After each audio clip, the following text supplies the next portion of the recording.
ಬೆಳಗಾವಿ ಜಿಲ್ಲೆಯ ಸವದತ್ತಿ ತಾಲೂಕಿನ ಜೋಗುಳಬಾವಿ ಬಳಿ ನೋ ಪಾರ್ಕಿಂಗ್ ಸ್ಥಳದಲ್ಲಿ ಕಾರು ನಿಲ್ಲಿಸಿದ ಕಾರು ಚಾಲಕನ ಮೇಲೆ ಪೊಲೀಸರು ಹಲ್ಲೆ ನಡೆಸಿದ ಆರೋಪ ಕೇಳಿಬಂದಿದೆ.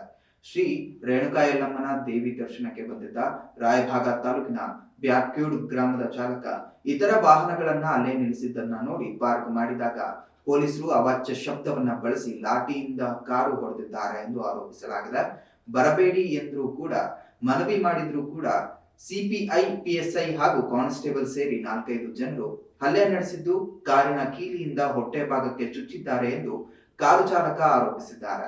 ಘಟನೆಗೆ ಸಂಬಂಧಿಸಿದಂತೆ ವಿಡಿಯೋ ಸಾಮಾಜಿಕ ಜಾಲತಾಣದಲ್ಲಿ ವೈರಲ್ ಆಗಿದ್ದು ಸಾರ್ವಜನಿಕ ವಲಯದಿಂದ ಆಕ್ರೋಶ ಕೇಳಿ ಬರ್ತಾ ಇದೆ. ನನಗೆ ಹೇಳ್ತೇಳಿ ಮತ್ತ ಹೆಚ್ಚಿಗೆ ಹಿಂಗೆ ನ್ಯೂಸ್ ಕೊಟ್ಟಿಸಿಂದ ಇಲ್ಲ ಮತ್ತು ಇವನು ಪೊಲೀಸ್ ಸ್ಟೇಷನ್ಗೆ ಹೋಗಿನು ಹೇಳ್ಕೊಂಡು ಹಾಕಿದ್ರೆ ನಾನು ಕಾಲ್ ಬಿದ್ದಿದ್ದೆ